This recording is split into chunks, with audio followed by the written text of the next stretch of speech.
Good day and welcome to the Tuesday, June 7th edition of the Horizon Communications Sports Brief. I'm Earl Basden.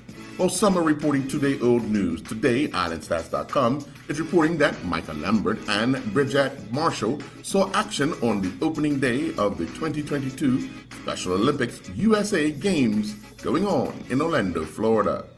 Lambert took to the court at 10 a.m. yesterday morning against his first opponent, Santiago Castro. Lambert came away with a 6-1 win. Marshall then took to the court at 11 a.m. but was called off the court because the officials were concerned about the heat factor and the effect on the players.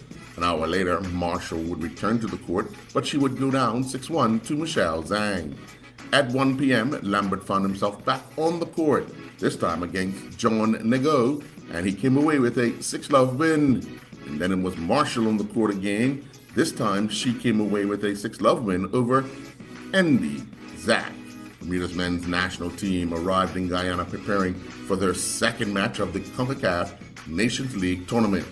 Bermuda held a training session ahead of the match against the hosts, who were fresh off their 2-1 come-from-behind win against Montserrat on Sunday evening in the Dominican Republic. Guyana returned home to host Bermuda at the National Track and Field Center at 5 p.m. Bermuda time today. The Bermuda Football Association has advised all fans planning to attend the next home match of the CONCACAF Nations League between Bermuda and Montserrat, scheduled for Tuesday, June 14th at the National Sports Center, Florida Southfield Stadium, that ticket sales have been temporarily put on hold until further notice. The association is waiting updates on the status of the match, and due to the uncertainty over logistic matters, they deem it necessary to hold off on further ticket sales until such time as the status of the match is confirmed. They anticipate providing a further update this week and ask everyone for their patience, as there will be no further information available until the next update. Solihull Moors confirmed their retained and release list following the conclusion of the 2021-2022 season. Justin Donowa has been offered a new contract.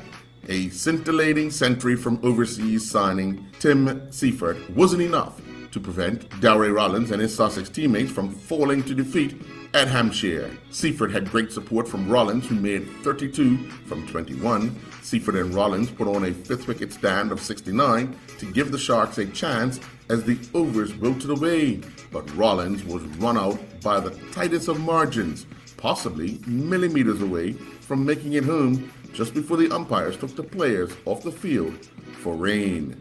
Cameron Jeffers, Amari Eben, and their Cowbridge Cricket Club teammates defeated Mumbles Cricket Club by 40 runs. Eben led Cowbridge in the batting department as they scored 199 all out.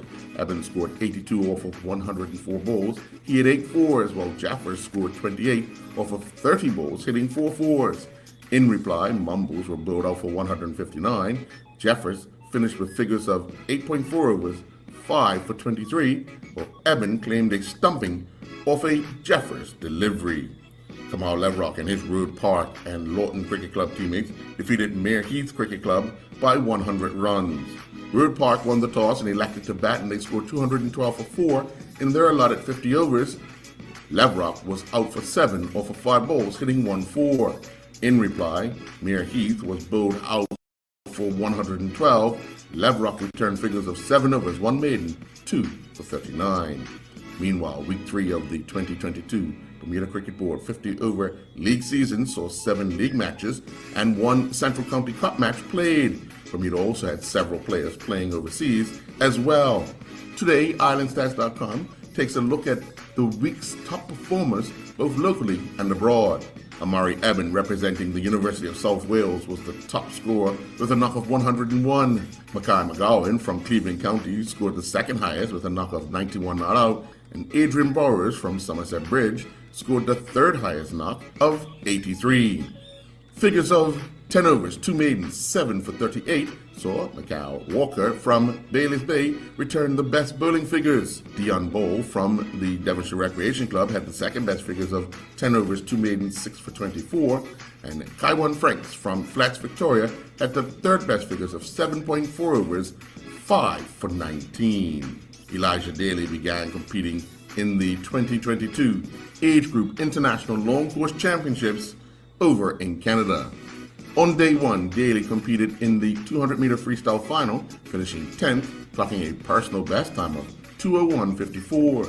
Daly picked up the gold medal competing in the 200-meter medley, clocking a personal best time of 2:14.23.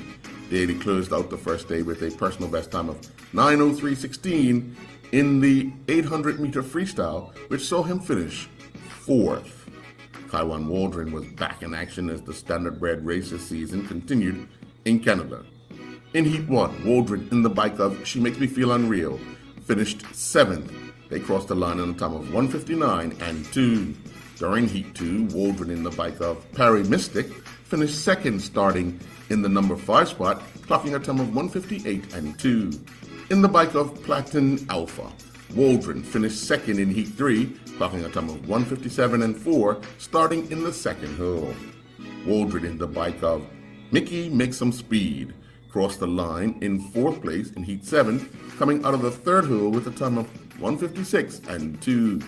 In Heat 9, Waldron was in the bike of Kinda Like Her. They finished 6th from the number 6 hole, clocking a time of 2:01.1. Tampa Bay continues its bid for the final USFL playoff slot. The Bandits needed to win their final 3 games to clinch the berth and are off to a positive start with a 13-3 win over Devois Whaley and his Houston Gamblers teammates. Whaley had 11 carries for 31 yards. Whaley also had 4 catches for 26 yards for a combined total of 57 yards. And that's a look at the Tuesday, June 7th edition of the Horizon Communications Sports Brief. I'm Earl Baisden.